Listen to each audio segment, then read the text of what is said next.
I created something truly horrible. Not something. Someone. And what do you plan to do if this dream of yours doesn't work out? That doesn't even enter my consciousness. God dog, what happened to you, Smoke? Stack D.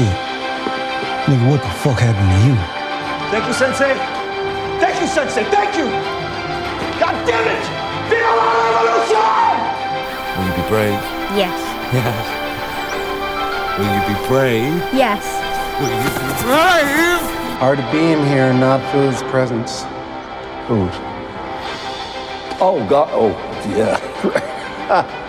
Yeah. You're not a Catholic. No, very much not. No. My people cried for help. But Ava did not come.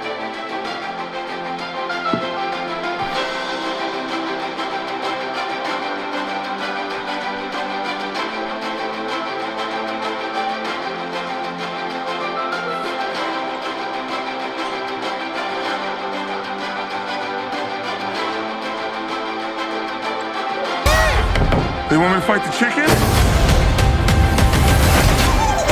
Chicken jockey.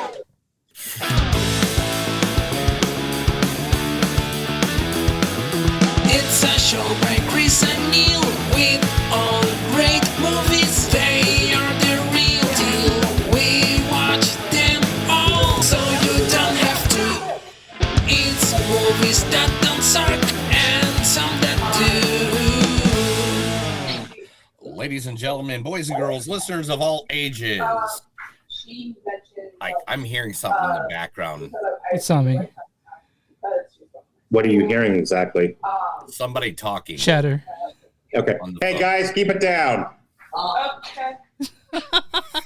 Damn, I didn't know that. All right, let's do the intro one more time. Let's start from the beginning. Let's run that. No, I'm just kidding. Chris had it here. 1, 2, 3. All right. Welcome back to a new episode of Movies Don't Suck and Some That Do. My name's Neil. And I'm Chris. And I'm Bob. And perfect. Mark is here from WTMnet.com. He is one of the best, coolest guys to ever talk to you about movies in lifetime. Don't let anybody tell you differently. If you do, I don't know. They're dumb. But strap in because we are doing the 2020 best of 2025. 2025 has been one wild, unpredictable ride in cinema, from movies that made us cheer, cry, and scream in awe to some that made us question how the heck they even got made.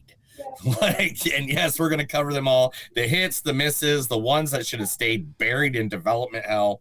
Tonight, we're celebrating the hits, roasting the misses, and ranting about the insanity of 2025 cinema. The good, the bad, and the what were they thinking. We watched them all, so you don't have to. Let's get into it, guys.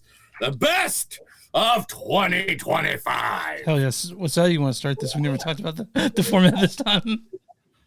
Oh man, we don't even have to talk about the format. We know exactly what we're doing. We're going right into reviewing some movies, the top 10. Oh, first, we do need to give a shout out to one of our favorite sponsors of all time, especially on one of our most listened to shows. We got to give a shout out to Panic Fest. Mm-hmm. They're always watching. Mm-hmm. They're at the Screenland Theater now, guys. They have started April 9th to the 15th of 2026. It's going to be, if you see here, there's a collage of me and Chris last year having a great time at Panic Fest. Even though, Mark, at that Panic Fest, Chris literally made me go watch movies until midnight. We got fast food, got back to the house. We had interviews to do at 9 a.m. in the morning. Mm-hmm. And he's like, I'm going to go to bed. He's like, no, we got a movie to watch because we haven't watched the movie that the people are in that we're interviewing at 9 a.m. Mm-hmm. So I got 4 hours sleep going in there and I had to talk to a bunch of kids and not say the F-bomb. Nice. We were the first interview of the day, and we were walking out, and the other guy, you guys, he's like, you warming up? I'm like, I guess. Because the kids were not that talkative. But, No. Oh, my God. If the director wasn't there, we could have got one of those kids to talk more than 3 words. It's like, how's acting? Fine. It's good. I mean, I slammed like 2 energy drinks in the way there. Talking as a professional therapist who sometimes works with children, getting children to talk is a real skill. So, and I think like we accomplished that skill. I think we did too. That was a good extra. That was Marshmallow, right? Yeah, Marshmallow. Yeah. The Marshmallow movie, which I think we'll be talking about sooner or later. I don't know why. I don't know why, Okay. but we might be talking about that movie sooner or later. So let's start it off. As always, first, guests go first.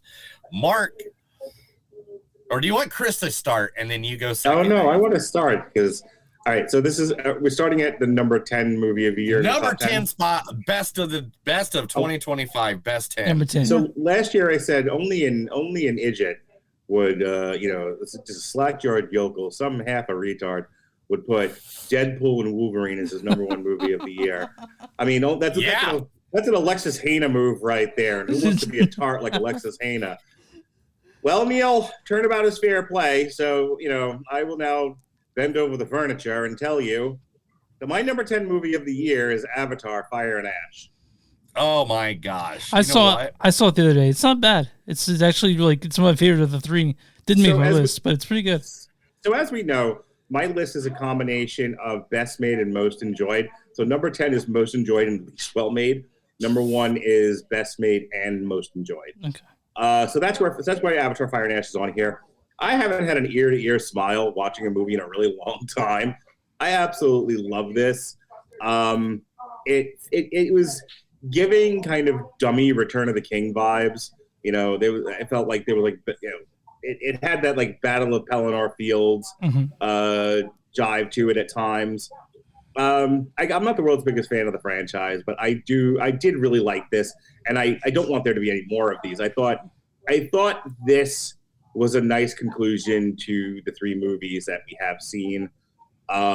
It's dumb, but I had a good time watching it. The action scenes in this thing are top notch. They mixed 28 frames per second with 48, so you get that sort of dichotomy, which was. It's technically one of the best movies made this year. You got to give them that. Even if you don't like these movies, they are technical masterpieces. And I had the best time watching this one of the 10 on here in terms of. Just pure joy. So that's why it's number 10. Well, I mean, the Avatar movies. I haven't seen Fire and Ash yet, but the Avatar movies, both of them, the first one and Way of Water, both are. If you go to a theater in IMAX or even just a plain theater, you have to see it that way. Yeah, it's like these kind of movies are events. Yeah. They're not just films. These James Cameron every time writes a concert. He writes, he knows exactly where to hit the heartstrings, but at the same time, he wants to create new art by using the CGI, which, is really beautiful. Still seeing it. Just the improvement of it from the first movie to now, it still looks every time you see a Avatar movie, you're absolutely transported to another place, which is something a lot of movies don't do, including the popular fiction ones. And Mark, let me ask you real quick: did you like the goth Navi? The goth Navi? Yeah. There was a god. Oh, dude! All right, she was so hot. Ruin it too much. I can't. I'm gonna go see this movie next week when I'm in my next line of whatever. Okay. So, whatever part of the world I'm in. All right, my number 10 is friend. Man, my number 10 is Friendship. Ooh. Yeah. It's first. It's the first feature directed by Andrew Young, and it's like a feature-length version of I Think You Should Leave. The part was made for Tim Robinson. And I can tell you, I've never seen more people squirm and cringe in the theater this year, and it was fucking hilarious. It was pretty cringy. Yeah, I was in a theater full of people, and they're all just grinning themselves, and I was super. I was definitely one of those people. I don't say this very often about a lot of movies. I didn't get this. I didn't get why. I didn't get why this movie. That's fair. Yeah, I'm going to be a little honest. My rating on it was a little bit lower than Chris's. I remember on it, and it's it got to the point where I like that movie, but it's one of those movies that you're cringing the whole time for this dude, and it's when he gives you the cringes that much, you're just kind of all right, maybe this dude's just cringy and probably ended up at a P. Diddy party one night, and we don't know it. He's the guy that brought the baby oil, I think, at a P. Diddy party, and that's. kind of cringe I got from the guy. Okay. Yeah. All right, Neil, what's your number 10, dude? My number 10 of the year, I'm going to start it off with a crazy one. I'm going to go Baganya. Okay. This is my number 10 because it's one of the most underrated gems of 2025. It's smart, surprising, emotionally resistant all the time. On paper, it could have just been another quirky like indie film, but it wasn't. You know, it like actually had heart in it, and it made you like instead it's bold, confident, and just ever since it just felt very layered. Every scene was layered. I know it surprised like, you, and it surprised me too. This is on my list. We'll want to talk more about it when I get there. But it's it's got my main course Jesse Plemons in it and Emma Stone, and they were both created bar. It's a bar. I don't know if you know this, but Chris has a major man crush on Jesse Plemons. Yeah. Jesse Plemons, I don't doubt it. Like he's like Jesse Plemons right now, please. Yeah, and it's a thing that's been going on all year long, ever since Civil War. So it makes me just think he kind of likes it when he gets like shoots. Yeah, it's true. What kind of American are you? I haven't seen Begonia yet. I'm going to watch it this weekend.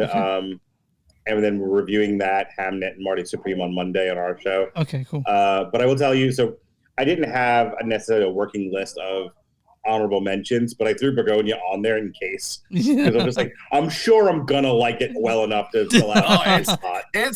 It's one of those movies where it's the literally the plot is Jesse Plemons kidnaps Emma Stone, who is CEO, because he thinks she's an alien, and literally tortures the girl. Yeah, right. and it is like one of the wildest. Go on. Yeah. No, she's not naked, hanging by ropes this time. Yeah. All right, but and like poor things, but it is a crazy movie, and the best thing about it, I'm not even going to tell you, but I'm not going to give you exactly what it is, but you will be saying this. Oh, no, not the beast! Not the beast! Ah! Open my eyes! Eyes! Ah! Yes. It's all about the bees. My number 9 is Warfare. Warfare, dude. Hell yeah! This almost made my list, by the way. Warfare. Was... Yeah, we didn't see it, so I never saw it. I tried to get you to watch, Neil, and you said no. Yeah, I had like really bad PTSD that week. But yeah, go ahead. Warfare is exceptionally made. It is extraordinarily uncomfortable. Mm-hmm. It is one of those where it's as low as it is on my list because it is probably one of the best movies it's made, but like the least enjoyed. It is a rough movie to watch. It's very rough. It's but purposely so. It's not supposed to be a feel good time at the movies. It's exactly as the name says. This is a picture of what Warfare actually looks like, stripped of the drama. Oh man, it is disorienting at times. Like you sometimes don't know who's talking to who or what's happening. And I think it speaks to the very nature of being in the battlefield. So I think it's great. I think if you're a film person, it's absolutely worth a watch. Oh yeah, especially with the sound design in that movie is insane. Yeah, it's absolutely. Yeah, it's terrifying. Really, it's like a horror film. Really. Yeah. So like people that are friends of mine that are Marines, our Army and stuff like that saw it, and they're like, dude, it gave me bad PTSD. I can't. Yeah, I had to walk out. Yeah. My daughter, who has obviously not been sent into war, she's now just 15. But it was should have got him young. Should have sent her out in 13. I understand. 13, 12 years old. Pick up a line. But I remember like her reaction to it. Something that is overwhelmingly intense. I'm not upset that you brought me because I should be uncomfortable and learn how to deal with that, not run from discomfort like the rest of this generation. Mm-hmm. She might not have said that. That might be me putting words in her mouth. But either way, she was like, that was an experience. And actually, that's where I think she coined the phrase A24 movies traumatized me. A24 movies, like that's awesome. A24 traumatizing children for over 20 years. So my number 9 is Frankenstein. Guillermo del Toro's Frankenstein. Are we doing the thing where if it's somewhere on my list that I don't get to talk about it again? Because that's my number 2. Okay, we can talk about it right now if you want. Yeah, we can talk about it right now because mine's down the list. Frankenstein's on there too. Yeah, it's down in those lower numbers. Reading about this, it was Guillermo del Toro's dream project. Like he was afraid to make it because he felt like that was his pinnacle. And I can it ain't getting better than this. Yeah. So the Oscar Isaac and Christoph Waltz in this, but the real star in this is Jacob Elordi, who I hadn't noticed until this movie. It's made only the way Del Toro can make it. It looks exactly like a Del Toro movie, and I mean, it's a tragedy, as Frankenstein all is, and I think this one really amps up the sympathy you have for the creature. So I really enjoyed this. Saw it in theaters. It was quite a watch. The only reason why it's not number 1 on my list is because there's one other movie I specifically enjoyed more than Frankenstein. Yeah. But Frankenstein is by far in between across technical, so good, the best movie made this year. Oh yeah, it's incredible. Yeah. The screenplay is really great. This is a movie that reminds you that Oscar Isaacs could actually act. Everything about this, I know we have to get through 10 of these, and there's a lot to do. So I'm gonna try to keep this brief. But everything about Frankenstein including its Miltonian reading, is absolutely stellar. There's just one other thing I like. There's one other movie I liked more than it, and that's the only reason why it's number 2 on my list. Okay, Neil. No, I'm just gonna have to go with you guys on the Frankenstein thing for a second. Okay, yeah. A word on about it, but they made Frankenstein sexy. Yeah, like dude, every chick in that theater wanted. Like I even had. I was seeing if I still had the sound effect. I had a sound effect where he went from like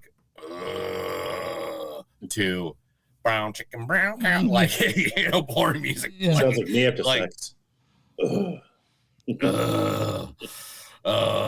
Usually me after sex, I'm just laying around like I'm not wearing any underwear.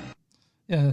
But anyway, with good old Frankenstein, that was like a surprise of retelling of a story that we seen a million times. I mean, like I can't remember. I put up like 17 posters, I think, of different versions of Frankenstein we have seen. Even Franken Dog or Franken Weenie, Franken Weenie the dog. I mean, we've seen so many. It's a story like old as time. But Frankenstein is literally one of the best. I can't get it out of my head. Yeah. And I've watched it probably 10 times. Like it's literally, it's what I throw on when I'm doing the dishes and chilling or hanging out, playing a video game, and I have it on in the background. Like it's like one of those movies that when you first see it, you don't ever want to not see it because it's just visually and taking. Neil, what's your number 9? Man, you guys are gonna hate me. Maybe. You guys are gonna hate me. You guys are gonna hate me. It's Deadpool Wolverine again. It's Deadpool Wolverine. No, it's not Deadpool Wolverine. It's not. It can't be. That'd be weird. What is instead? I'm trying to find it, but I guess I didn't download it. Gosh dang, how many of these did I not download? It's all your fault, Mark. You come to these things, and every time, that's me in the corner fucking up the program. Yeah, it's not me. From last night drinking heavily till 5 a.m. in the morning with wrestlers. I guess is it Toxic Avenger? Oh, it's it's Thunderbolts. Ugh. Now, the reason I like Thunderbolts was because it was the first one that wasn't about big blow up thingies. It was about 5 traumatized people dealing with the major traumas in their life that came together with another guy who had a bigger trauma than both of them all together. And then they're like, oh, maybe our trauma's not that bad. And it's all good at the end of the movie. isn't a lot of capes or explosions. The cast is eccentric, and I love every one of the characters. Like the sidekick. It's like the sidekicks get the movie finally. Yeah. I look, don't get me wrong. I defended the movie when we reviewed it. I don't think it's top 10 or honorable mention quality. I think you're a lunatic. In and of itself, did I defend the movie? Did I like it? Yes. Yeah, I like it too. I think it's a good movie. It's a good like a Marvel movie, but it's not even close to like my top 10. Not even close. One of my things I go off of is rewatchability. Yeah, I know you do. And that movie, I have rewatched that movie more times than any movie in 2025. Are we still in part of the season where we can trade players? Because if you want to trade Chris for Alexis, I'll take him. I want a sweetener. You have to send me money as well. Okay. But I will take Chris if you take Alexis.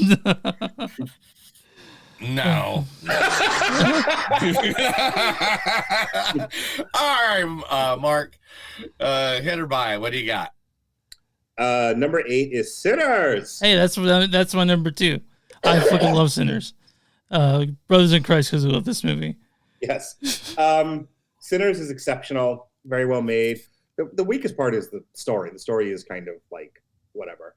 But the acting in it is incredible. The music, boy, if you're not a fan of this music, I said this on our end of the year show. It's kind of like Luke Cage. If you don't like the music in this movie, this is a fucking chore to get through. Oh, I love the music in it. That's so much. But yeah, I mean, but I do. I love the blues. I love the blues. I'm a big blues guy. I was born in Chicago area, so like blues, jazz, that kind of music, just like this. And this movie made jazz and blues dirty, like it used to be. The thing I like about it is how intended, as God intended. Yeah, yes, it's. I'm so glad Ryan Coogler stepped away from Marvel and created something wholly original. Like you don't see that hardly at all. And so, I mean, the characters are unforgettable. I mean, they're messy, flawed humans, but I mean, like man, yeah. My only problem with this movie was the pacing and the structure. Like, I think we should have gotten the vampires a little sooner than when we did. Mm-hmm. But I mean, like, I'm now doing movie critic things where I'm not going to re-review the movie here. There were structural and pacing issues I had with it. That's why it's not higher on my list. But everything about this movie is great, and it is it deserves Oscar nominations. I don't know if it deserves a Best Picture. It deserves all of them. Okay. All right, now. Right there with Thunderbolts. All right. Like they were Thunderbolts. Come on, Chris. What do you got for your number 8 spot? Eddington. So I know. Eddington. Eddington. I think it's tickling. Man, when you told me to get that poster, I thought that was for like one of the worst of the. Okay, Eddington. Let's go. So Ari has to took down the absurdity a little bit for Eddington. I've never seen anything like this movie. It's like a third of this is dark comedy. It wraps it up perfectly. But there are only a few things that didn't land for me, like Emma Stone's storyline.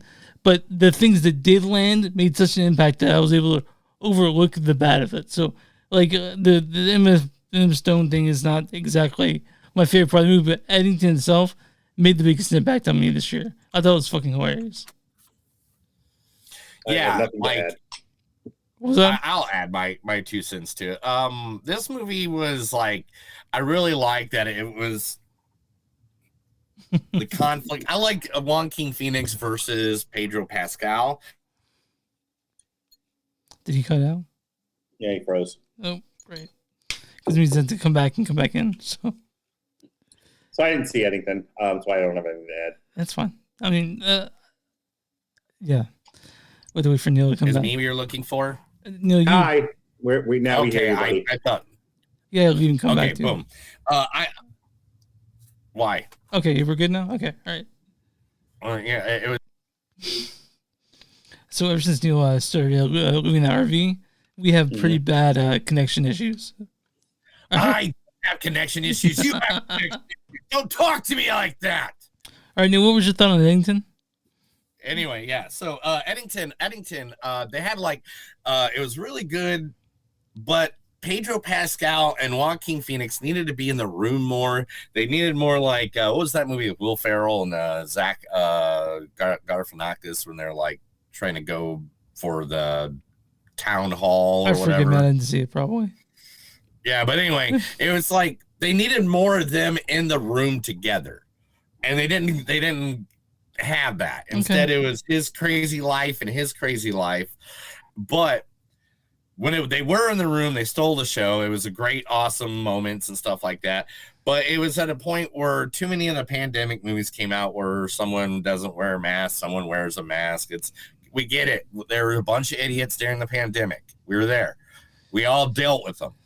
We're not going to say who they were, what cousins' names, the aunts and uncles, but we will put all their addresses at the bottom of this episode for you to go talk to them. I'll go ahead and put that in the episode description. What's your number 8? Number 8 is going to take a second because my computer. God damn it, Neil. I have this stuff on another screen pulled up for me. I know, bam, boom. Weapons. It's Weapons. That's my number 4. So. Weapons. It is one of the best. It's one of the best movies of 2025.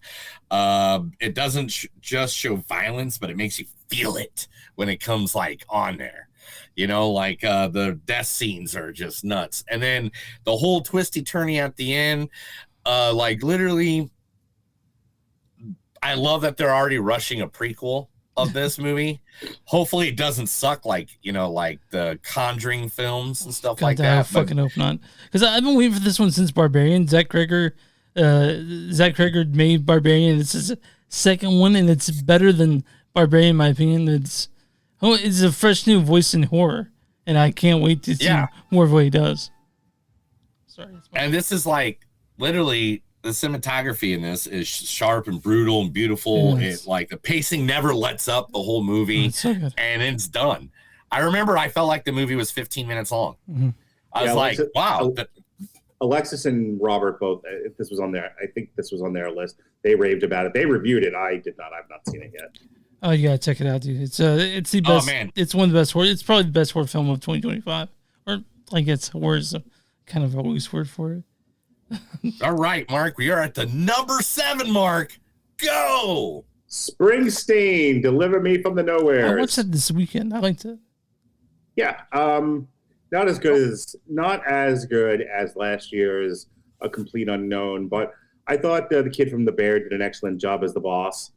I think my big complaint about this movie was I wish they had dealt a little bit more about what was eating Bruce, why he was struggling with depression. I mean, they hint at some of it with the allusions to domestic violence that went on in his home.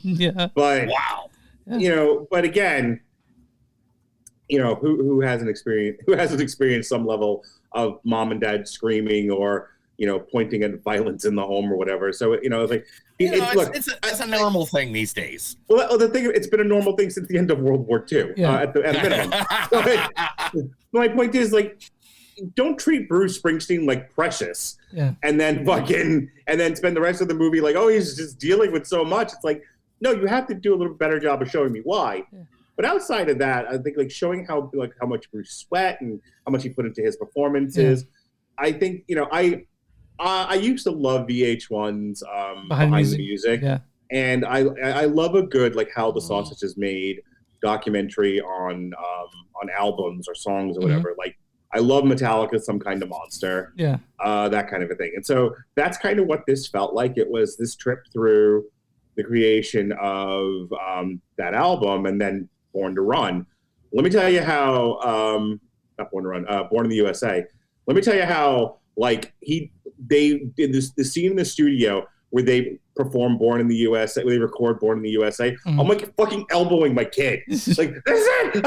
I'm not even that big of a Bruce fan. Song! Pay attention to the song, it's so good. Yeah. Shaking Jonas, this is everything, I wasn't even a big fan of Bruce Springsteen. That's more my parents' generation than anything else. But I thought it was a really great movie. I thought it was, despite my complaints, I thought it was well handled. I do like the overarching things. Get therapy, yeah. As fair. Honestly, lots of people should. Yeah. But I guess my number 7 is, we talked about Begonia. So we can move on. But that was my number 7, Begonia. Cool. Your number 7 was Begonia. Begonia. You know, is it Begonia or Begonia? It's Begonia. Begonia. It's bug. Is it Bugo Nana? Neil, what's your number 7? Bugo Nana. I like to stick dollar bills in her Bugananas. Oh, damn. My number 7. You guys gonna hate me more? Yeah, probably. Yeah. Neil, don't tell. Don't need his Fantastic Four. I have this woman that I do podcasts with. Her name is Alexis. Are you sure you don't want to do a podcast with her? Sometime, maybe. Why not? Why not? You set up a date. We'll get it together. Sure. So, but yeah, Fantastic Four to me is one of the best movies of 2025 because it finally gets the Fantastic Four fucking right. They only tried 17 times and couldn't get 4 people right. Like, so, you can get a whole. My thoughts on this. It was fine. Just not.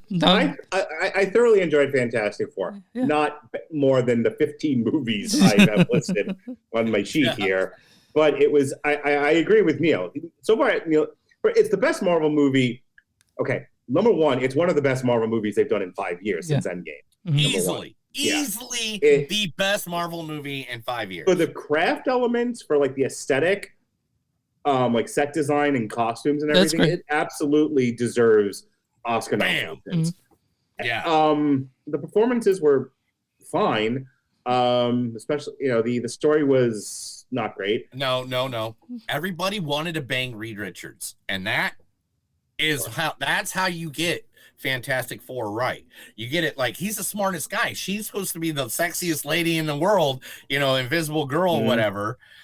And it's easily that we all want to bang Pedro Pascal. This was the closest they came to comic accurate. Yeah, I mean, even though he had the beard or whatever, and that was like. I mean, in their personas, like I don't care so much about the look, but this is the closest those characters came to their comic book characters. Accuracy. I mean, cloudering time. We got we got not Johnny enough, actually being. By the way, not enough Thing. That it annoyed me that the Thing didn't play more of a prominent role. Yeah, you're right. I'm with you. That one more thing is personally. They had deleted scenes. I guess they took out for time, but there's more of the relationship between him and the teacher that they only kind of like show for like 1 or 2. Yeah, scenes. I said that in my review. It was like they should have been more of him and the teacher. But look, if they put everything in there that I think they should have, this would have been a 5-hour movie. Yeah, and okay, we haven't talked about the number 1 thing about the movie and why it's amazing. And Galactus wasn't a fart cloud. Yeah. Okay. Yeah, he was. I got to see my favorite villain in the Marvel universe portrayed the right way. Yeah. I like Galactus as Godzilla. It was great. At least he wasn't. At least it wasn't a squid monster. You know what I mean? Yeah. Yeah.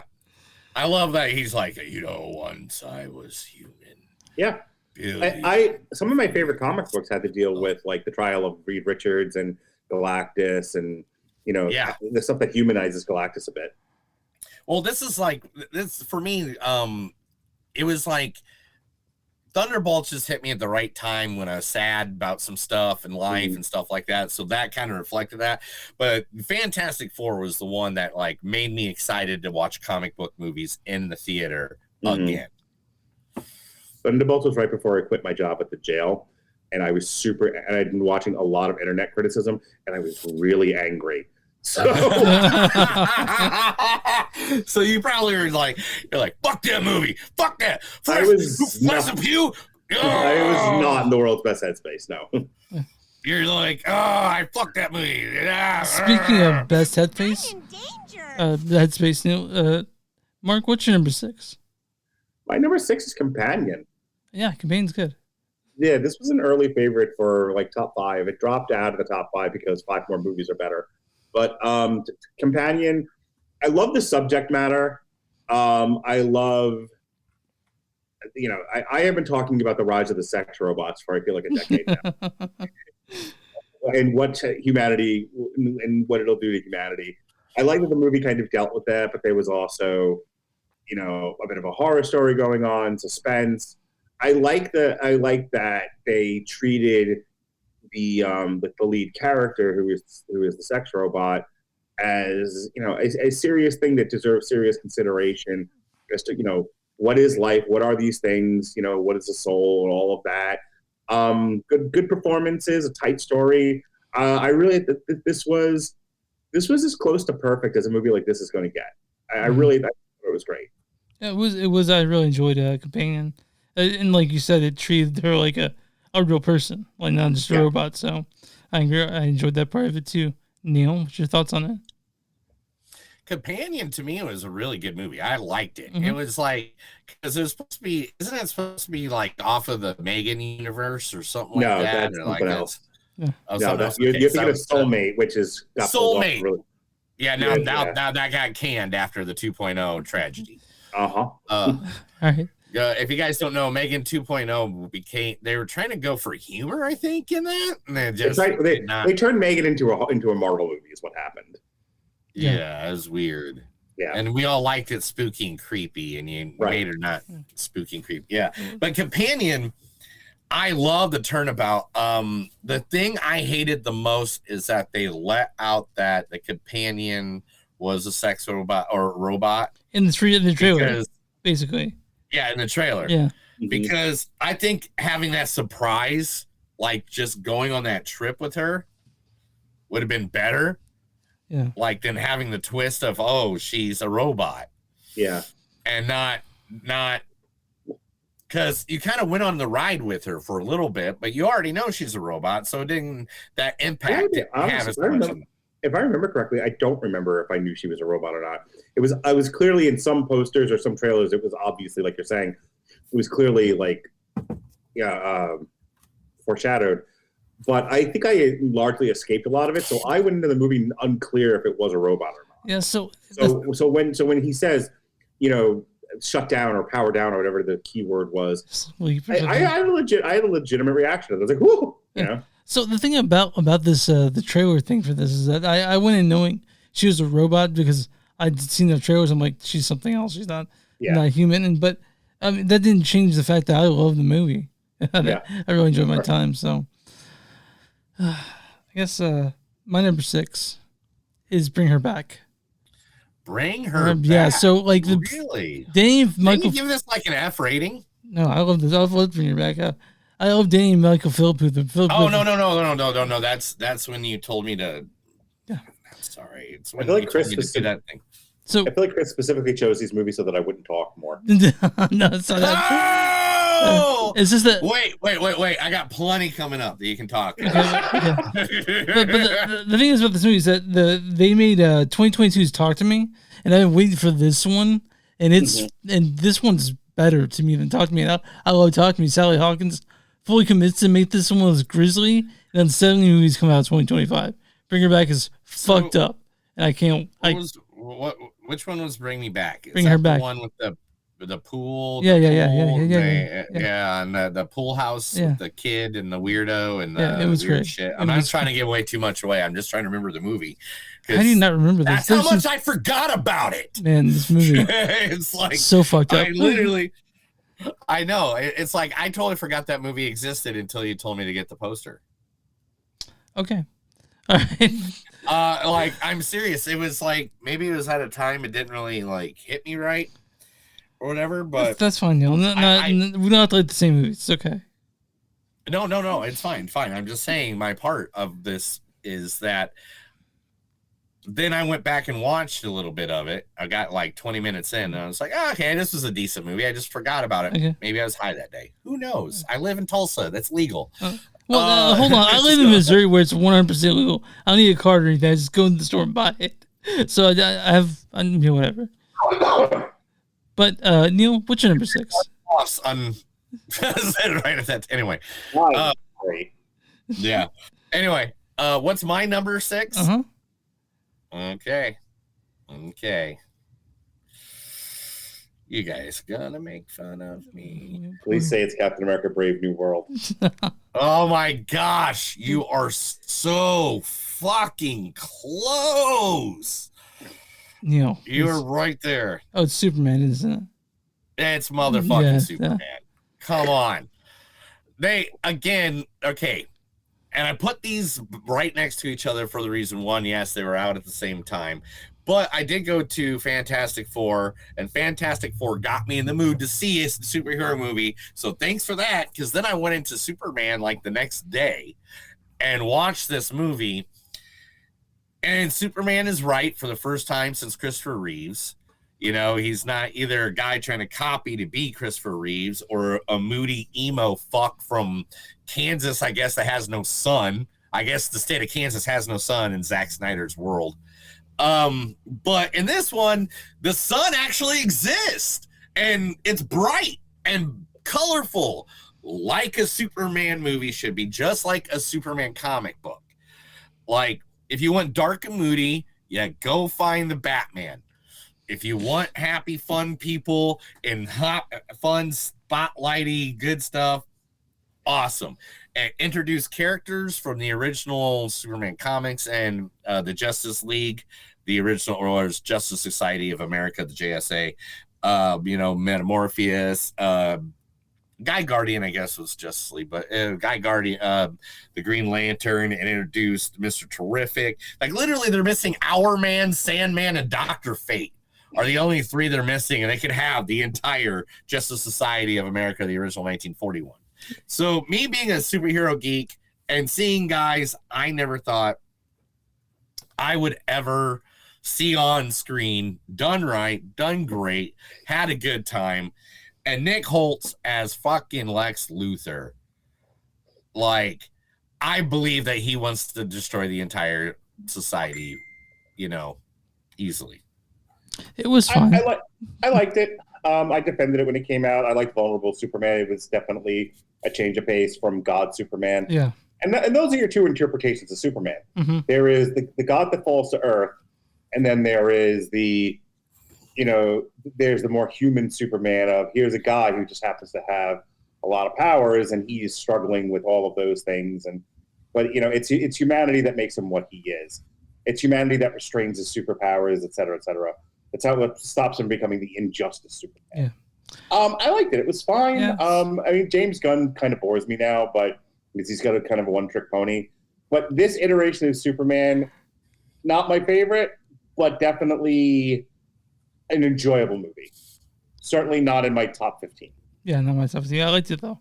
I'll say that. I get it. Some of us read comic books growing up. Other people just masturbated while watching Dark Corners. I have this friend. His name is Chris Bailey. You'll love him. You guys can talk. You and him. This was, by the way, I meant to say this at the start with. This was Alexis's third favorite movie of the year, and I kicked her off the podcast. Oh my God! Really? I initially removed her from the frame, but then I put her back in again, and then she gave me double middle fingers, as is our love connection. So, right. Mark, what's number 5? Are we go? Whoa! Yeah, I was like, whoa! Do we have to do the bottom? Do we have to do the bottom part? Sir! Oh, sorry. Oh my God, have you not remembered the layout of this? I forgot. I remember. Are you yelling at me? I'm the one telling him like we have to do the bottom now. Are we doing the worst now? We're talking about the worst movies you saw this year? The worst. Okay. Oh my gosh. Okay, I pulled up this because I think. Are we doing? All right. Are we counting down from 5 to 1? Yeah, 5 to 1. I think so. Okay, I'm just gonna keep going then. Okay. Hold on. 5 to 1. 5 to 1 when it comes to the worst. Yeah. Okay. I want to preface this by saying I got called out on my show by Robert for being a coward for picking my number 5. Mm-hmm. I assure you, I do nothing for clout. Okay, if you would like to know exactly how unclout I am, check out my TikTok, where I am the ent of TikTok. I'm on no one's side because no one is on my side. And with that said, the number 5 movie is the one I enjoyed the most, while still being the worst made this year, and that was Snow White.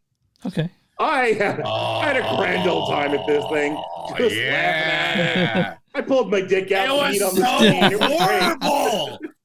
It was so horrible. It was like the most horrible. Like I didn't understand any of that. Like I didn't understand how you don't understand what the concept of Snow White is. And I mean, like, how many times did you reshoot Lord it? of the Rings? And look, at this point, picking on Rachel Ziegler is going to constitute a fucking hate crime. So I'm not even going to. Yeah, let's not do that. Yeah, but I'll tell you who made me laugh the hardest of this is Gal Gadot. Gal Gadot trying to do Evil Queen and sing, and she's not a good actress to be. She was good as Wonder Woman because she didn't have to emote. Yeah. And her best acting feature was her body. Oh. Now she's got to be here and singing and dancing. It's like, oh, this Doesn't work. My God, now I understand why the Palestinians want the Jews out. She's horrible. Oh my God! Oh, man. Oh, dude. I mean, Oh my God. Can't believe it. All right, I gotta rewind this for a second, and I just need to say one thing to you, Mark, right now. And that is, Shut your bitch ass. like, dude, come on. You told me you don't work anymore. I'm allowed to be I don't want to get canceled the first week I'm out. Just send them my way. Okay. I'm already arguing with TikTok communists. That's, I'll take them all on. I'm Tommy Dreamer. Do you just want to do all 5 of yours and go through them? Cool. The Hand That Rocks the Cradle. We didn't see that. Yeah, we did. It is an argument for stop remaking movies and putting them on streaming services. This is fucking terrible. Oh my God. Like at first I liked the concept of The Hand That Rocks the Cradle. I was like, okay, they're gonna make it a little edgy. But then as soon as it looked like it was gonna be a little edgy, it wasn't. It was like fucking watching All My Children or like Days of Our Lives or something like that. It was like, we're getting edgy. Yeah. And then we came back from the commercial break, and all of a sudden, that's nothing. Yeah, if you want to see a movie that completely missed the point of the original, it's The Hand That Rocks the Cradle remake. It was terrible. Star Trek Section 31 made me hate Star Trek. I don't ever. God! I don't ever want to watch another Star Trek show or movie again. I'm glad we're done with Strange New World, because at this point, I don't want to deal with Star Trek anymore. That's how bad Section 31 is. So this would have been my number one worst movie of the year, except that I didn't hate it as much as my number one. So that's why it's the number two, because it really is by far the worst movie made this year. War of the Worlds. I'm not convinced. I haven't even seen it. I didn't. People said don't torture myself. Like one of my friends, Logan, I think, watched it. And he was literally like, dude, if you want to purely torture yourself, like, sit down and watch this movie. Unless you get drunk, then you can just laugh at it the whole time. Why the world took Eazy-E from us and not Ice Cube after seeing this movie. Oh, damn. I mean, what an atrocity this was. Yeah. Yeah. I mean, my number one worst movie of the year is so bad, but also I actively hated it. Yeah. I didn't hate War of the World. I laughed at it. Yeah. It's just terribly made. Yeah. This one, I actively hated. I was angry when it was over. Yeah. It ruined my mood. Five Nights at Freddy's 2. I hated the first one, so I was like, why the fuck we want to watch the second Chris told me not to go. We are not allowed to go see this movie. Yeah. That's all. As much as I wanted it, because how much it made at the box office, I already greenlit a number 3 because people loved it. It was fucking the worst thing I've seen this year besides War of the World. Nice. Five Nights at Freddy's 2. I thought that was going to be on your honorable mentions. Okay. So, I haven't seen it. I haven't seen it, so I don't know which. So the thing is that Mark, just so you know, that one of the worst movie I see this year, number 5, is on your honorable mentions, and that's him. Oh, is it? Okay. Yeah. So some people are duped in things of Peele's creation. Not really. The only thing that saves this film was Ron Wayne's performance. He's great in it. Everything else is heavy-handed social commentary, leaden dialogue, ham-fisted figurines that braid themselves as meaningful. All style, no substance for me. Is this cake? No, it's actually a couch cushion. That's how I felt about it. I enjoyed it. Damn. It was such a weird movie. You're saying I haven't seen it yet. And that's the horror movie. I watched it. I watched it because Mark said it was good, and I'm not mad at you for making watch it. But I heard your review of it, and I have to say, there's sometimes I like heavy-handed. Yeah. Go ahead. All right.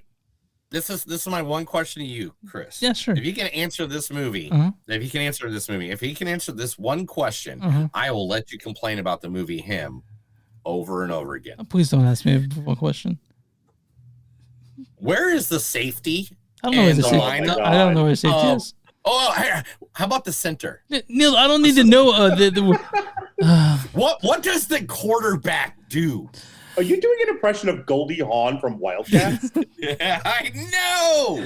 It's like so. My first movie I saw this year was Holland. Me and Neil talked about Holland.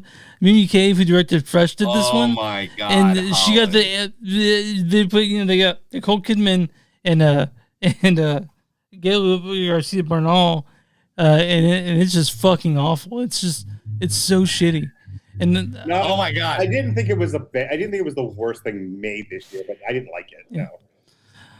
And then my number 3, Now You See Me, Now You Don't. This overstuffed sequel that no one asked for.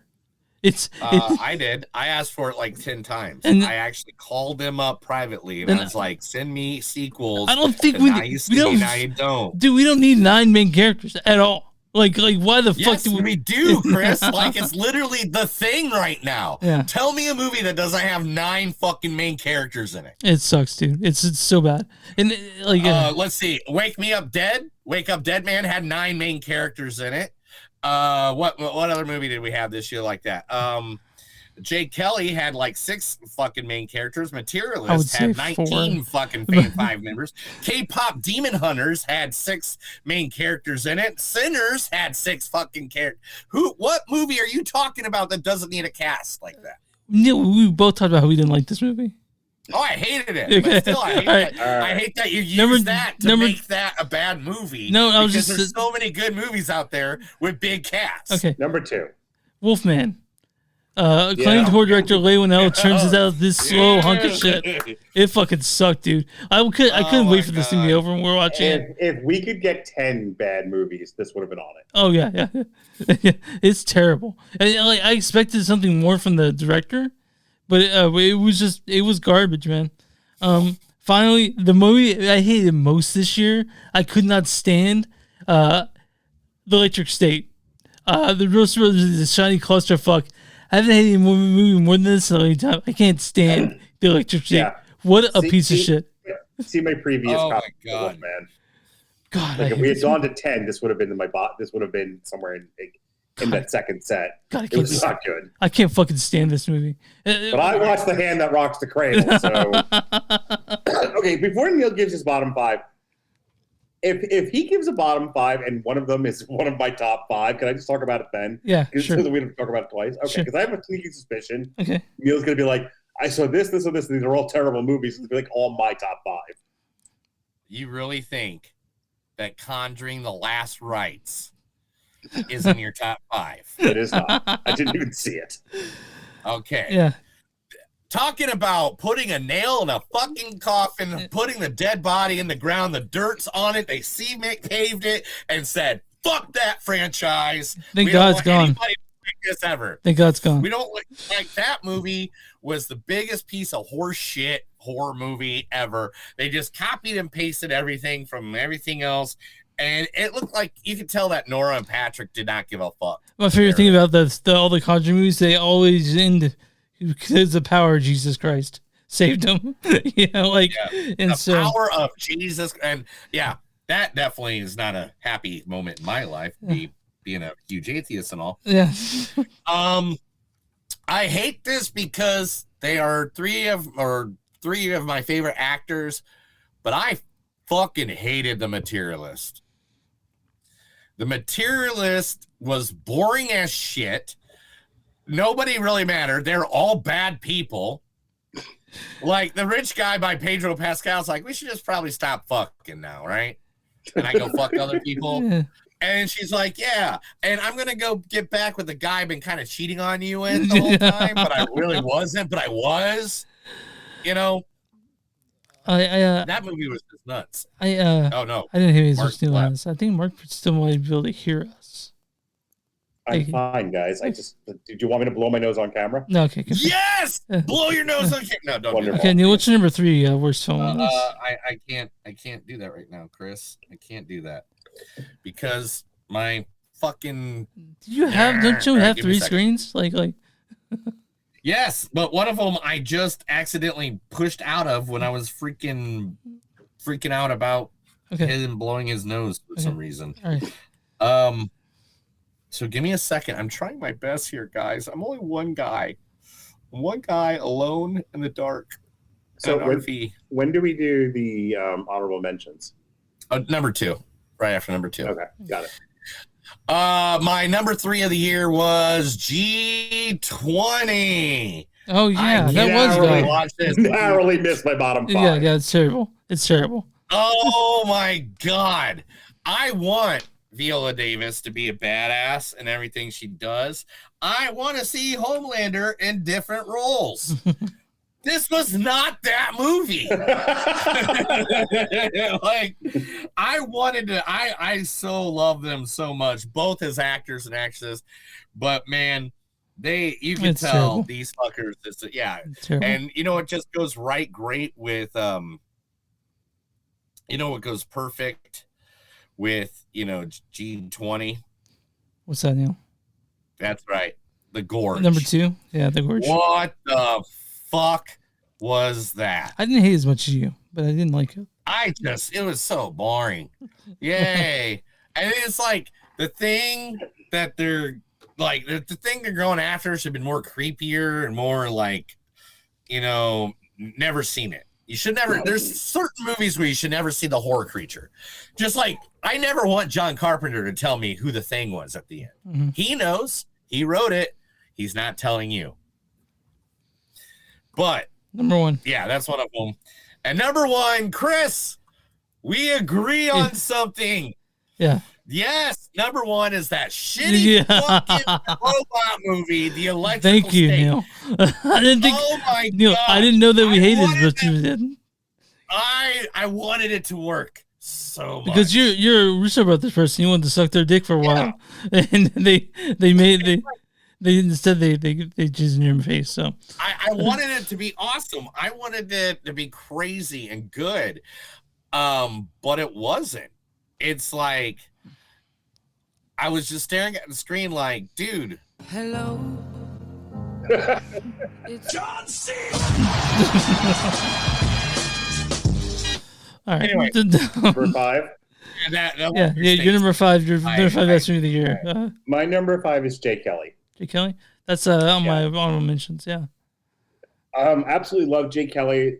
Robert and I just reviewed it like a week or 2 ago. What did he think of it?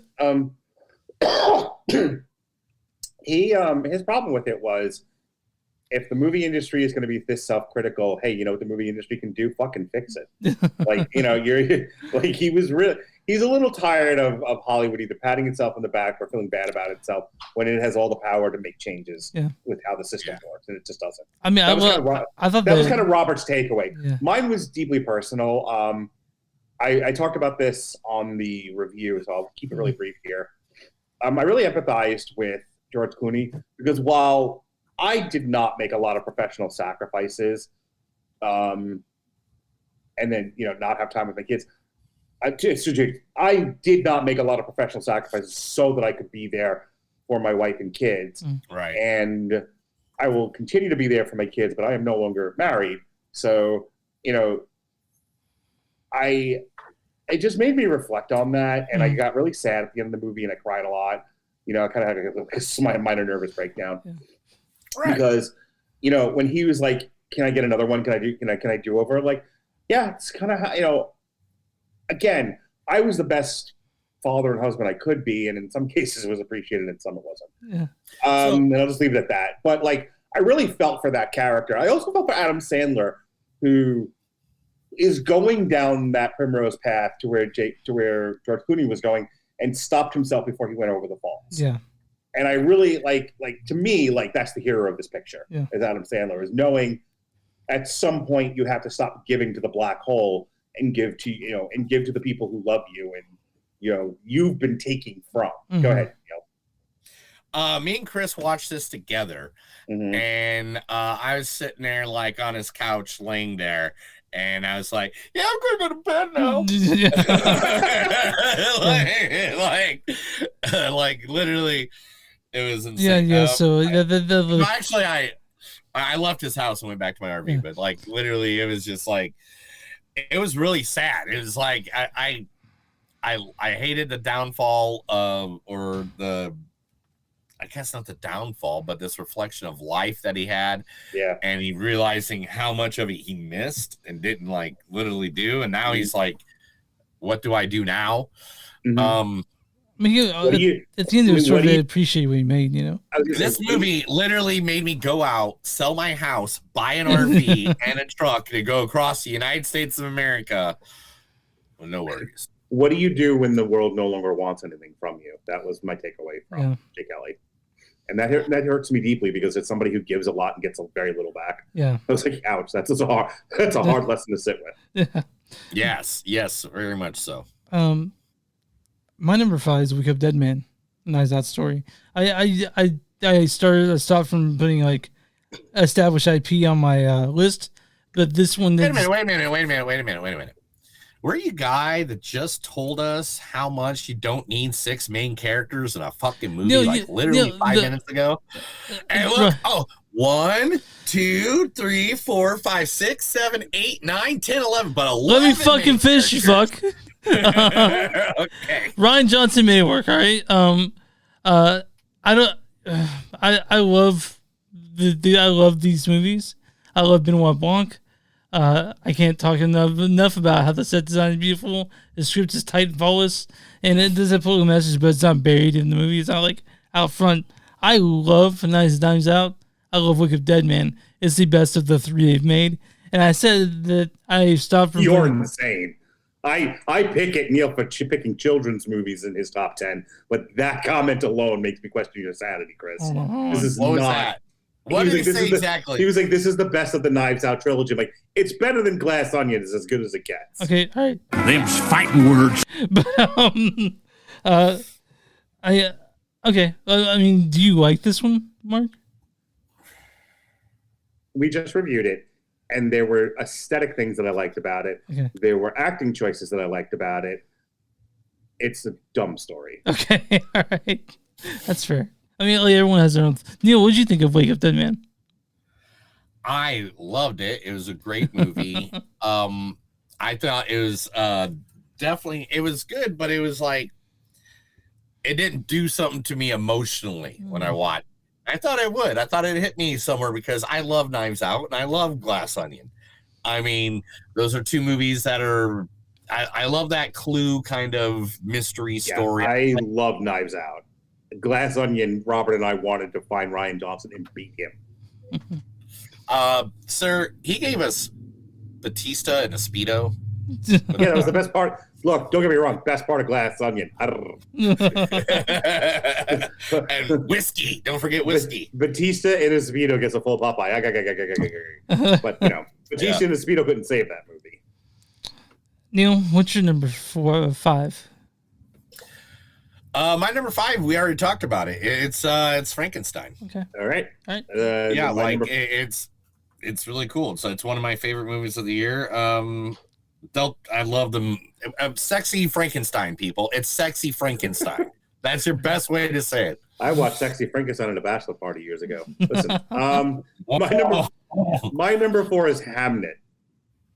So do you remember the episode of American Dad where Tearjerker makes the saddest movie ever to make people cry to death? Oh my God! Yes. Chloe Zhao saw that episode of American Dad and went, "Hold my beer." So, I don't know the story. What is it saying? Is it Hamlet? It's about the making of it. It is the entire series of tragedies that led to the writing of Hamlet. Yeah. Holy shit! Yeah, I've been trying to find this stream because I didn't catch it in theaters. Still in theaters. Yeah, I know. So I want to catch it. I heard it's great. You know, I love Chloe Zhao too. Robert has to go to the theater and watch both Hamnet and Marty Supreme this weekend. I can't believe I haven't seen Marty Supreme yet. Yeah, I know. But yeah, Hamnet's a long ride. It's a rough ride by the end. So it crushed me and my daughter. Like, there's a very famous thing that we do in our show called Coco Cry, which, you know, years ago I took my family to go see Coco, the Pixar movie. Mm-hmm. And by the end of it, I was inconsolable and I cried so hard I had a migraine and felt slightly nauseous. That is Coco crying. Yeah. I haven't Coco cried a lot since then. I did at the end of Hamlet. Damn. I was and then there's my son, young Robert Winfrey, going, I don't understand this movie. What was the point? then there's my daughter who was dead. The white chalk line and everything. Yeah. So Hamlet is gorgeous, well acted. I don't want to spend too long on this because I know we have to be done at a certain time. But let me tell you how a lot of period pieces, people don't really act in the period that they're participating in the movie in. Mm-hmm. Hamlet's one of the few times I've actually seen that accomplished. Okay.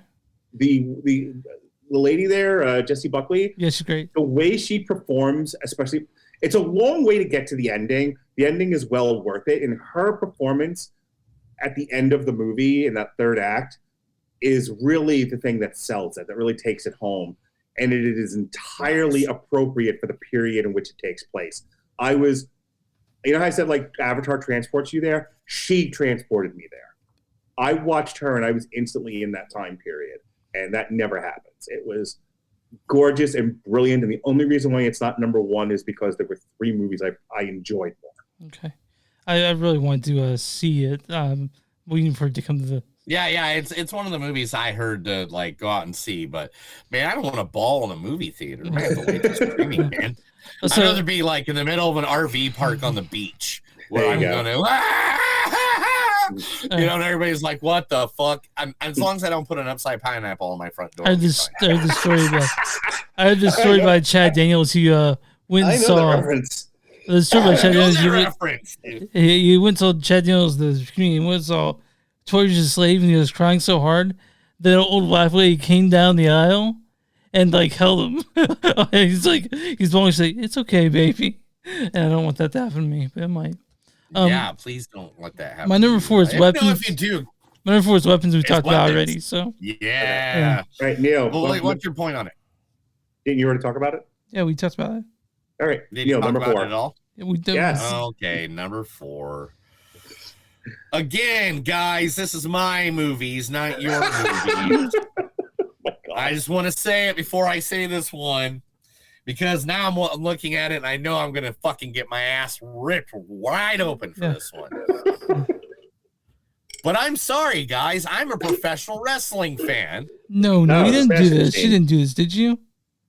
The Smashing What Machine, the fuck's wrong with you, dude? I thought was fucking A24 Go fuck Smashing yourself, Machine. man. This movie is not good. Oh my God, it was so great. And the depression that The Rock went through, like, I met him, I saw him at 2 different events while he was filming this movie, and he was in LA out there for the Netflix, and he was like a drunk at the time because he went through so much depression to play a depressed, druggy, cracked out guy, because he's not that way. He's like the kindest teddy bear ever. Neil. Hang on. Chris, I 100% disagree with you. I think this is a very good movie. Okay. That's it. All I want to say. Okay. Well, I'm not saying it's a bad movie, but I'm saying that they're saying that Rock might get nominated for an Oscar. He's in that. I hope he gets it. I hope he fucking gets it. Just I can rub it in your I'm good with him getting a nomination for Best Actor. I'm not good with him winning it. Yeah. I'm with you. I like the nomination. Okay. I didn't like Smashing Machine, but we'll talk about this later. It's Smashing Machine to me, and the reason being is probably because I'm a guy that actually not only watches sports, I actually know the documentary that they played off of to make this scene happen with actual people from the documentary playing their own parts that they were told to play the part. Can I voice this? It's not on my top 10 because I don't think it's a well-made movie. I think it's an entertaining movie. I think it's an interesting story. This is like the inverse of what I normally say, where I think every story is dumb. I think his story is actually really fascinating. Yeah. This is low budget. I mean, every scene that's a fight, they had to have shot on the same day. And it is like this. You know what it reminded me? I said this on the review. It reminded me of Queen of the Ring, where clearly they shot all the wrestling stuff at the same time because it never changes set. It always looks shoddy and small. That's my problem with that, Neil, is my problem with the Smashing Machine. If you watched, and I know you did because you wouldn't be talking about it, you watched Pride back then? Pride was a fucking event, man. It was nuts. Oh my God, I lost thousands of dollars on Pride. This like I gambled at bars all the time on pride fights. This movie does not give the pride events featured in this movie the allure and grandeur it deserved. This looks slotty and slipshod. It looks like Queen of the Ring. And that's not good if you're trying to do the fucking Tokyo Dome or whatever the hell they shot. No. The Tokyo Dome looks like shit, and I do agree with that. Just like with most movies, like Fighting in the Family, No Holds Barred, even in the 1980s. Like I'm just thinking of things that have arenas. Honestly, like the best one I've seen is the fucking Here Comes the Boom. I know. Here Comes the Boom. That made it feel like you were there. Yes. Chris, Chris, so what did you think about the Smashing Machine? I didn't like it that much. It doesn't matter what you think. Yeah. My number, we're up to 3, right? My number 3 is, this is like my Fantastic Four pick. This is where Neil gets to make fun of me. Oh my God, no. Seriously, is this why I downloaded this poster? Let me guess. 100%. Is this? Yay! Yay! Oh, Nana. I called her Nana, not Nana. Sentimental Attachment, the movie. I have my little Italian grandma teaching me about being a farmer in Sicily and showing me all the wonderful things she made. I love this. Oh my God, I absolutely adore this movie. I cried. I raved about this. It is a perfect movie. There's nothing wrong with it. It's okay. I'm not gonna lie. We didn't. Did we watch this for the paper? No, we didn't. Okay, I was just stoned laying on the couch one day, and I hit it on Netflix. It was like me, I think it was like me, my in-laws, and my wife were actually just after dinner, and we popped this on. This was adorable. This is just an adorable, fun movie about togetherness. About I talk about this because of my job, and I happen to work with a lot of Medicare clients. You get to a place in life, you get to a certain age where people just forget about you and they don't see you, except that you're still very much a person and very much still alive. Yeah. And that's what this movie talks about. It also talks about something that is very near and dear to my heart, especially these days, is we shouldn't let traditions die. Traditions are a part of the culture. It's what separates us from the fucking animals. And we're so used to just like doing the Eddie Izzard thing of knock it all down, build a car park on top of it. It's a reason why I bring my kids to the movies as much as I do, because I just made them watch Weird Science because I'm a good father.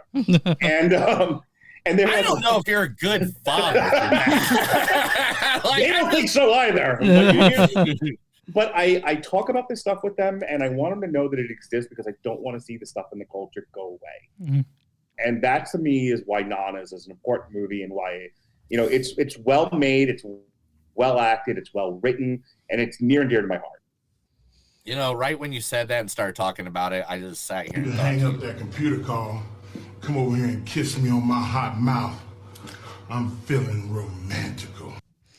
Indeed. My number 3. That was adorable, but I 100%. I love that movie. I know you probably didn't see it, Chris. I'm planning to. I got those stuff I'm watching this weekend. So yeah. It is a fun little movie. It is like he said.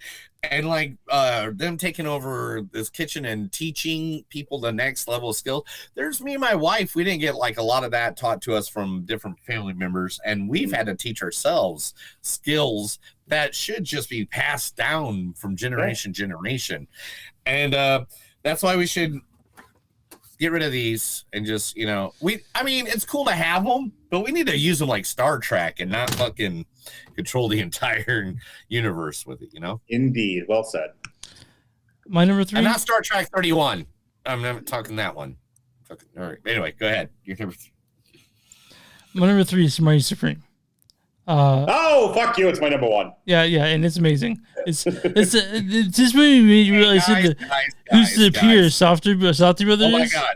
Neil, one second. We got to talk about this for a second. So this is your number 1, Mark, right? This is your number 3. Yeah. And mine together. This is my number 2 movie of the year. So it is 1, 2, 3. Okay, so wonderful. So this movie lets us know who the best Softy brother is. Like it's Josh. This is cut from the same cloth as Good Time and Uncut Gems, and so it has that same frenetic energy the whole fucking time. You're stressed out the whole time. Timothy Chalamet was a complete scumbag. But I loved every second of this movie. I thought I walked out exhausted but exhilarated at the same time. Yeah. I don't know, man. I guess this had like 3 celebrities in it, and 3 main characters don't work in a movie. Anything beyond 3 main characters. Neil, why don't you calm the fuck down with this? I love Marty Supreme. It's my favorite movie this year. Yeah. It is the best made and the most enjoyed. That's why it's in my number 1 spot.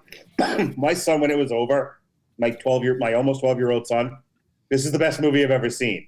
He is the apple of my eye. I love him. He is movie train your children. It is, first of all, Timothy Chalamet transformative performance. Oh yeah, he's great. Here's the thing: there's not a bad performance in it. Yeah, like sometimes none. You have an actor or two, and like they're all giving good performance, and everybody else is just passable. Everybody's this is like the fucking home run race of the 90s, Neil. You know, where everyone's just cracking home runs. One right after another. This was the girl in this. I don't remember her name. Something was every little performance, every supporting actor in this, fucking phenomenal. Even Kevin O'Leary's good in this. Yeah, Mr. Wonderful. Oh yeah, Gwyneth Paltrow. You mean Gwyneth Paltrow? She was great. She's outstanding. I love the story. I love the window in time it brings you back to about, because we tend to look at like the Greatest Generation and like, as what they were, these people that went overseas to fight the big war, but they came back kind of shitty, and not everything was great at that time. No. And what a reminder of that. And I love the kind of like with Jay Kelly, where I love the single-minded pursuit of fame and fortune and success to the point where you lose yourself. And then as you're on bended knee and you realize there's more to life than this, he looks at the baby that he's had and goes, "Okay, I've had my time. This is the most important thing." I really love Tyler the Creator. And it's all done in inference. It isn't like like a moron movie where it's spelled out for you. They don't therapy speak at each other. Ugh, No. One of my favorite things about this movie was the fact that it's like a comic book of Spider-Man. If you don't know the concept behind Spider-Man, the Spider-Man is that he always has greater losses than what he wins. Right. So yeah, he saved the city from being destroyed, but his girlfriend gets killed by the Green Goblin. Right. So like the love of his life is gone, but everybody else is safe. Yeah. So and that was this movie to me. Was that Marty, every time he got like right to the thing, is like, oh man, good example when me and Chris talked about this is the hotel scene. He finally gets this room that he was trying to get this whole day, trying to scam for, get to, and stuff like that, gets there and falls right through the floor. Because they told him not to take his bath, but he did anyway. Man, I wish I loved giving spoilers like you, Chris. I was trying to make that he fell through a hole in the wall so that nobody like watched the movie and spoiler, dude. You say he falls through it is. So after Marty's pretty much like Superman, my entire TikTok feed was filled with takes on this movie. And I want to be clear, Marty is not a good person. No, he's an awful person. No. You're not meant to cheer Marty. And my thought was, like, what was the point of this movie if you're not supposed to cheer him? You're supposed to hope that he redeems himself. Yep. Which at the very end of the movie he does. Yeah, in a way. Yeah, he was not written to be likable. He was written to be real. Everyone's like, "Am I supposed to like this character?" No, you're not supposed to. Oh. Yeah, but I mean, the thing is, everybody that doesn't see this movie or anything like that is gonna think, "Oh, that's that ping pong movie." I haven't seen that yet. This has not a goddamn thing to do with fucking ping pong. That's with ambition. Ping pong is just there. So this is the end of my list because you've already talked about my number 1 and 2. So I'm done. All right. Yep. Yeah, he's done. Neil, what's your number 3? My number 3 was Marty Supreme. What's your number 3? Oh yeah, my number 3 is da da da da da da da. Yep, that's right. That Indiana Jones movie that he did. No, I'm just kidding. It's One Battle After Another. That's my number 1. That's my number 1. So. Yeah, like goddamn right. Hey, fuck you. But yeah, this is I love this movie a lot. Eat a dick. Viva la Revolution! Like literally, This is PTA's best one since There Will Be Blood. It's as funniest, as zaniest. Sean Penn went on their best supporting. I was in rapt attention for 2 hours and 45 minutes. And it's probably the best time I had in the theater this year. Hail Santa. So, but Neil, I'm sorry I interrupted you. I just wanted to talk about it a little bit. It's but the movie, I like it because it doesn't rush. It lets tension build. It lets the characters sit in their choices and make every confrontation feel earned. By the end, you're not cheering, you're thinking, and any movie that leaves you thinking instead of just checking your phone has done something right for me. This is a horrible movie. Mark, go ahead and go ahead and give a take on it, bro. Okay, I'm gonna keep my comments on this short, and then I guess after this I'll go into my honorable mentions. Thank you. Here's an opportunity to talk about what radicalism is and what it does and the cost of it and why people turn to it, and then they don't do that. Man. They don't do any of that. This movie is. Dude, why'd you make me realize that? Is the Sound and Fury signifying nothing? This is about a father and his daughter, and they could have been anything. The fact that it's like this is such a bait and switch movie. This is one of those like so Amy Fairfowler ruining Raiders of the Lost Ark. Right? Kind of. This is look. You guys know that I'm a pretty when it comes to like my personal politics. I'm pretty like middle of the road on a lot of things. There's some things I'm more liberal about, some things I'm more conservative about. But I tell you, one battle after another is why conservatives hate liberals. This is like you're so fucking proud of your own opinions, and then you don't say anything, and you don't stand for anything, and that's this whole movie for me. I fucking the one thing about the hill, the very end hill chase scene, and how that ends. That's fucking great. That is legitimately great. That's one of the greatest scenes in cinema, man. And Leonardo DiCaprio is a great actor. I would take nothing. He is in a bad movie, but his performance in this is fucking great.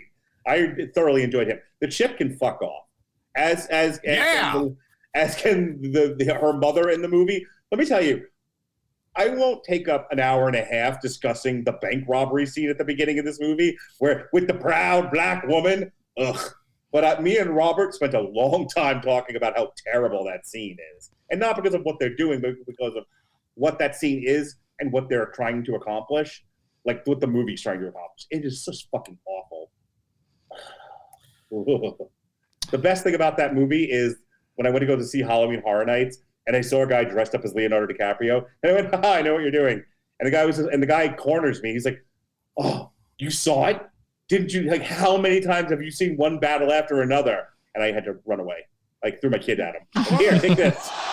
What? All right, Neil, what's your number 2? Because we already talked about it. We already talked about your number 3. My number 2 of the year is none other than Marty Supreme. I already said that. Marty Supreme. Okay. Yeah, we talked about Marty Supreme. You said that. What was your number 2? It was Sinners. We talked about that. All right, my honorable mentions. Oh yeah, let's go there. Honorable mentions. Top 5 movies that didn't make your top 10 list. And I'm throwing Begonia on there because I haven't seen it yet, but I'm sure it would have landed there regardless. So it just is. A Working Man with Jason Statham, him, Mission Impossible: Final Reckoning, and F1. Okay. Mine. Yeah, those are all good action movies. I mean, let's talk about F1 for a second. Let's just not walk over F1 because that's a movie that didn't make my list because of a reason you'll see when I do my honorable mentions.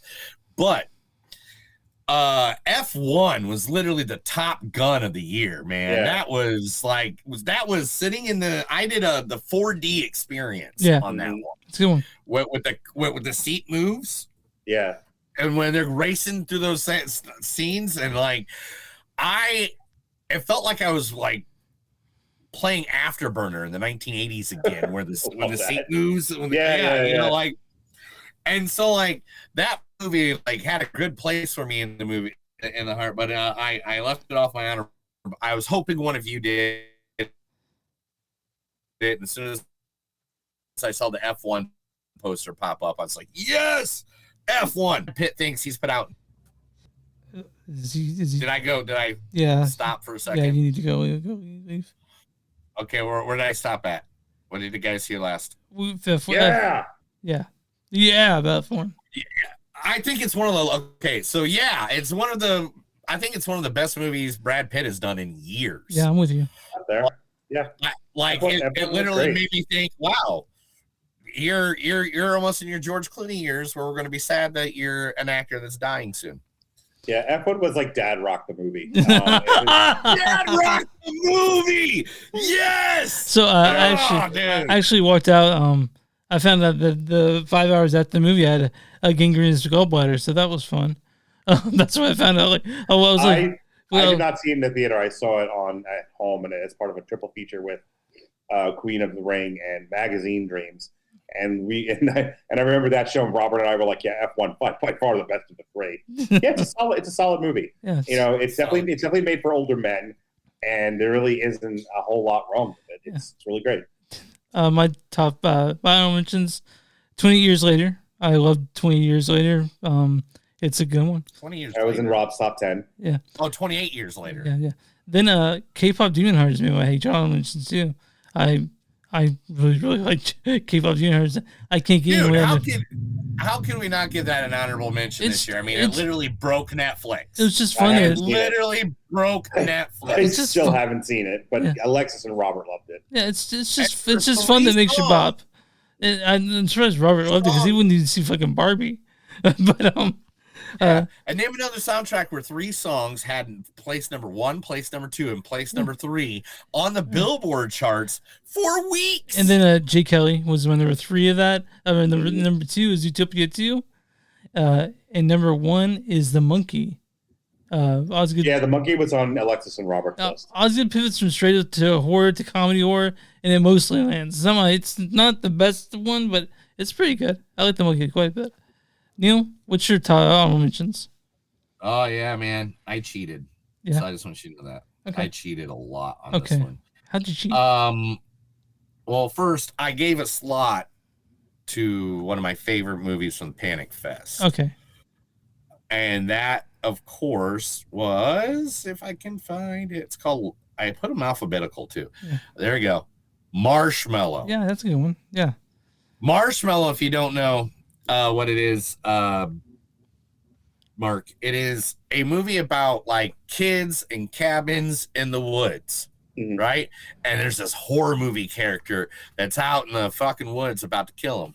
Well, that's when they do a little twist and it goes into a complete sci-fi. It's a complete different take on the cabin in the woods with the kids that you don't really see coming, and then when you see it, you're like, okay, I should have saw that coming the whole entire life. And then because it was literally my favorite movie at the Panic Film, and these are the kids that wouldn't talk to us, but we had to have the director talk to us. Kids, the director did shots with me that night. Like literally, it wasn't all that, but it's the movie itself, and I love the concept that you can take something that's old and been done 5 million times, and just like the last year alone, and make it new to me. Yeah, you can rent it for $3. You can rent it for $3 on Amazon if you want to. It's pretty good. All right, so this is where I cheated at. Let's see. I put it right there. Boom.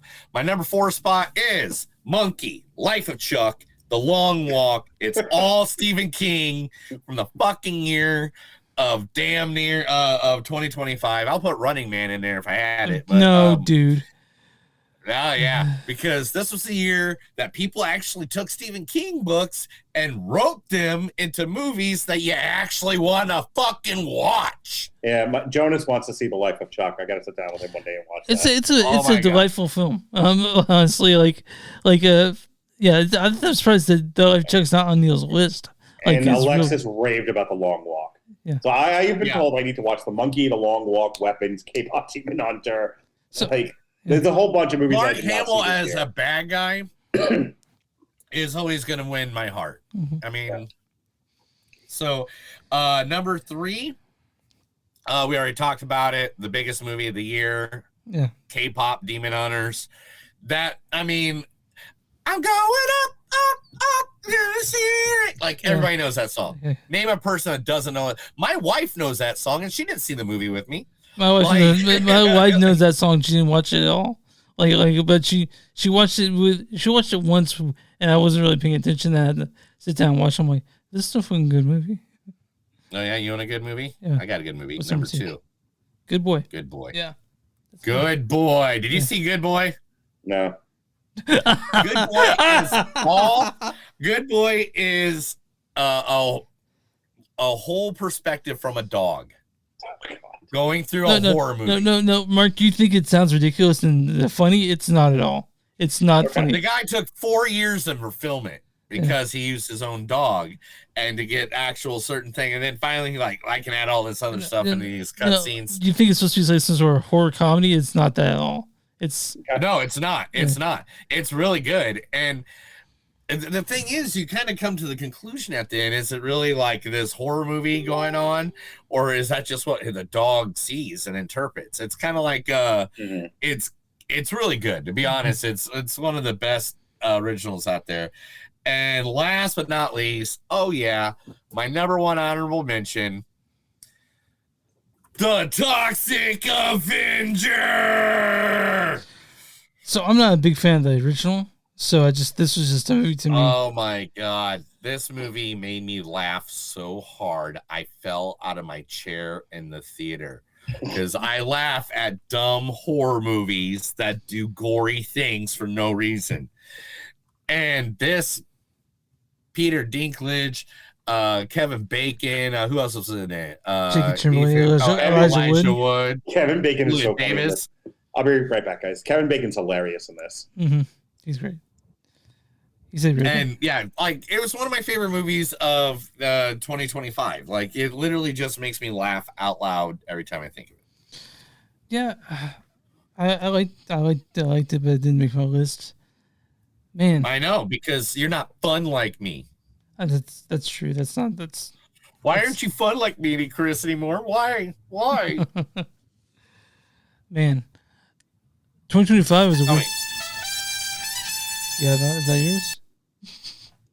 But yeah, man, that was a 2025 where we were to come back so we can say our goodbyes. What's your number? What was Mark's number 1 of the year? What was it? I think it was Marty Supreme. This was Marty Supreme, correct? Yeah. What's your number 1 of the year? We gotta at least do this right. We talked about one battle after another. That was my number 1. What was your number 1? One battle after another. Oh, one battle and another, and then my number 1 was Sinners. I thought Sinners was the best movie of the one. So so for yours is One Battle After Another, which for some now Mark hated it because he hates Leo DiCaprio, right? That was he hated the message about the radicalism. So man, okay, yeah. And you hated, what movie did you hate? Him. That was the one, yeah.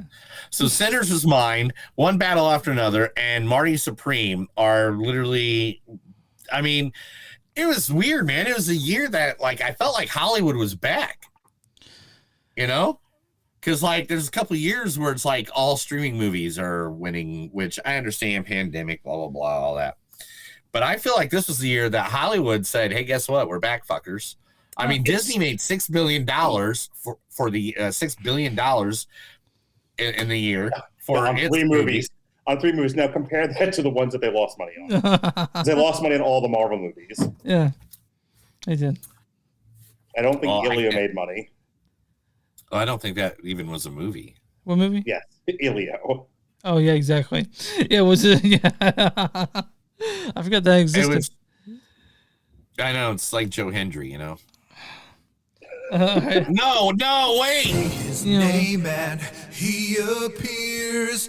I believe he's been doing this shit for a year, like longer, like a year and a half now. It's just that every other episode that will pop up. Where are we? Yeah, exactly. We're all number ones. We gave our number ones. Mark, tell everybody where they can find you. Oh, wonderful. Well, in about 45 minutes, I will be on YouTube talking John Hughes movies. We're talking Weird Science, Ferris Bueller's Day Off, and 16 Candles. What's your favorite out of those 3? Yeah, I was going to ask something else. By like a country mile, Weird Science. Okay. Yeah. Okay. But you know what's the funny... The funny thing going on. I actually don't like Ferris Bueller's Day Off. Go ahead. Yeah, the funny thing going on today, or this last couple of weeks, or ever since the new Stranger Things season came out, is like, oh, they're too old to play kids. I was like, Judd Nelson was like 32, like in high school. I mean, he's like 28, 29, like literally, he's almost 30 years old playing that character in Breakfast Club. Yeah. So it's like, why does that matter? If they can play the character, just let them play the character. I mean, John Travolta, what was he, like 54 when he did Grease? Roughly, yes. Yeah. So I'm at Mark Radulich on TikTok. Every day I drop an essay, sometimes two if I have time. Sometimes it's a podcast like compressed into an essay. Sometimes it's just me reacting to online communists and MAGA people and all these assholes on TikTok who fuck you guys wouldn't know nuance if they fucking tripped over it. But if you'd like to actually hear the podcast, we are W2M. It's the Radulich Broadcasting Network on W2M Network. It's W2M Network on YouTube, and then for your podcatchers, whether it's Apple Podcast or Spotify, we are the Radulich Broadcasting Network. All right, guys. Before we go, this comment came in. I read that earlier. Yeah. Oh my gosh. I just now read that. It just came in on my side finally. If you can't read, if you're listening to this via podcast, it says it's by a person named Polar Nights, and it says, as a barber, this is a show to be every stage of beard growth. Which I don't know, is it every stage? I think we're all kind of like, I mean, this is 3 months. I don't know what this is. I haven't shaved. I can't remember. You haven't shaved in years, dude. I know. But I kind of wonder who. Do you know who that is? Polar Nights? No. Why do you always ask that? That's not usually the point of it, Chris. Fair enough. Anyway, I'll give our deets real quick. We're moviesdon'tsuck.net.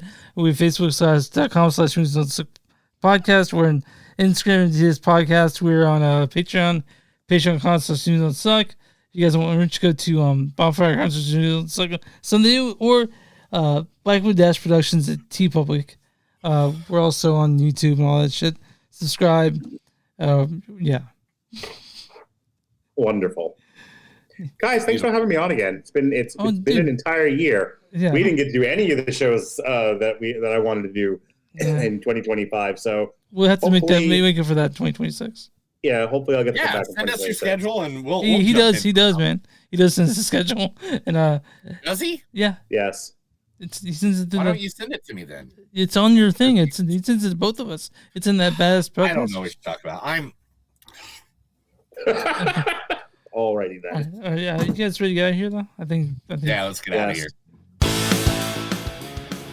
That was another episode of Movies Don't Suck and Some Do. My name's Chris. I'm Chris. I'm Mark. Did I just say my name's Chris? I knew I said that. Yeah, we got started over. No, I'm Sleepy Joe. All right, we'll start. I know. Are you ready? That's this. That's another episode of Movies Don't Suck and Some Do. My name is Neil. I'm Chris. I'm Mark. Remember, guys, no matter how hard you try in life, sometimes you can make great movies, sometimes you can make worse movies, but sometimes you just need to realize to stop making fucking sequels, all right? Just stop making sequels! Cause that's the bottom line. Cause Stone Cold said so. All right. See you guys later.